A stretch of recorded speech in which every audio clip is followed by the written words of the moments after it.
एक खातून जब भी अपने शोहर को पसंद का खाना लाती तो शोहर कहता, अच्छा है लेकिन मेरी माँ इससे बेहतर पकाती है। बीवी बीवी शोहर को मुस्कुरा कर देखती और चली जाती।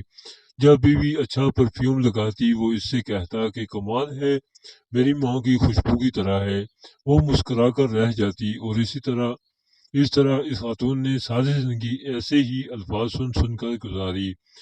माँ करती है, माँ कहती है, माँ का परफ्यूम, माँ का खाना पकाना वगैरह वगैरह। बीवी हर बार मुस्कुराकर रह जाती। शादी के 27 साल बाद इनकी वालदा का इंतकाल हो गया। वालदा की तदफीन के बाद शोहर अकेला बैठा था कि इसकी बीवी इसकी आजमाइश में इसे तसल्ली देने गई तो इसने इसे कहा, अब तुम्हारा खाना पकाना मेरी माँ के पकाने जैसा हो गया है और तुम्हारी बातें मेरी माँ की तरह हैं और तुम्हारी हंसी और तुम्हारी खुशबू भी मेरी माँ जैसी हो गई है। खातून मुस्कुराकर बोली, वो कैसे? तो शोहर ने कहा, मैंने तुमसे 27 साल की उम्र में शादी की थी और हमारी शादी को 27 साल हो चुके हैं। अब तुम मेरी माँ जैसी सोच रखने लगी हो। बीवी कहने लगी, आप रियाजी के प्रोफेसर हैं फिर भी आपका हिसाब गलत है। शोहर ने कहा, वो कैसे? बीवी कहने लगी, मैं जब तक जिंदा हूँ आपकी माँ के बराबर नहीं बन सकती। इनके 54 साल दुनिया मेरे 27 साल के बराबर नहीं हो सकते और जिसके कदमों के नीचे जन्नत है मैं इनके बराबर नहीं हो सकती।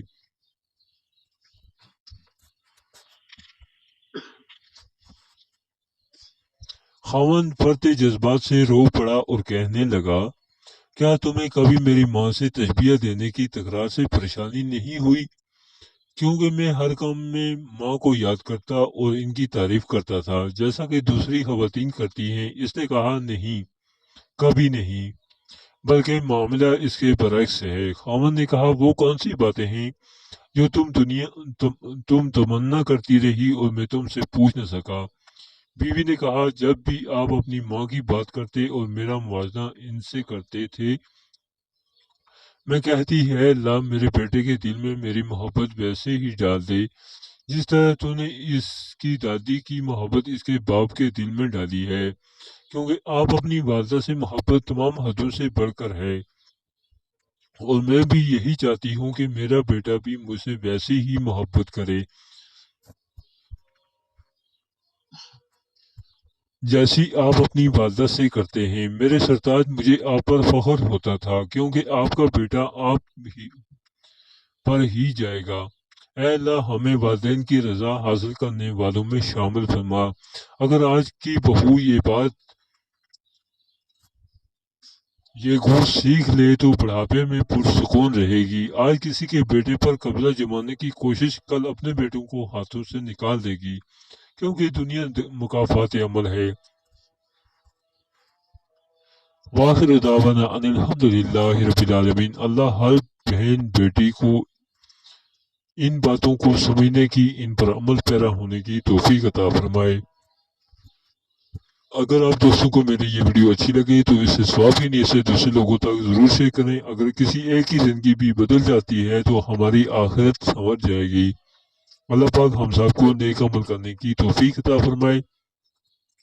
सब दोस्त एक बार दुरूद पाक का नजराना बारगाह रिसालत इमाम सल्लल्लाहु अलैहि वसल्लम में जरूर पेश कर दिया करें।